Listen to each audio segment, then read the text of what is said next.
On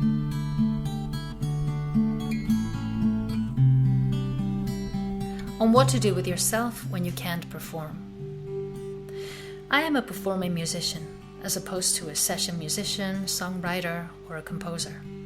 Performing in front of a crowd, big or small, is the ultimate goal I have in mind for all the music I make.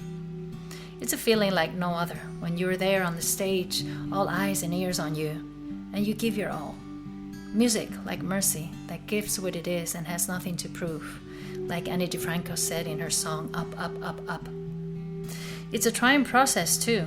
You worry about doing it well, about interacting with the audience in between songs, about forgetting lyrics, or a part of that new song that you haven't got under control just yet.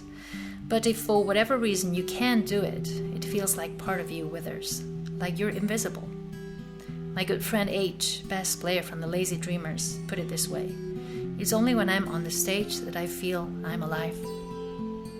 Well, it's one of those times now, pretty much for everybody, but it's been a little longer for me. My visa in China conflicts with any activity other than what the visa is for, which at present is teaching Spanish in university. That includes performing for commercial purposes, so apart from the occasional gig at a friend's bar, I'm pretty much on a dry spell. All I can say about that is, when you're a guest in a foreign country, you have to abide by the rules. There's no way around it. Well then, what do you do in order not to wither? You put the time that's freed up into other aspects of your music in order to take it to another level.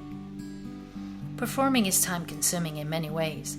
Apart from the actual gig time, there's also the practice time to keep the set fresh and diverse. Getting there and back, the occasional party that follows a good gig because it was good and you're in the mood, or a bad one because it sucked and you want to forget all about it, both rendering you useless for many of the hours of the incoming day. It's not just gigs and giggles, you know? So anyway, now that time is abounding, you sit a while and think about all those things that you've been putting off until a moment like this came along. If you're a DIY musician, there's always plenty. In my case, studio work became a priority. That's how the remastering and release of Arts and Crafts and Frankensteins and The Tick Collector came to happen, as well as the first album of Sour Bounty, including a good many new songs that we had the time and inspiration to write, soon after realizing this aforementioned dry spell was here to stay. And of course, there's the dreaded promotion.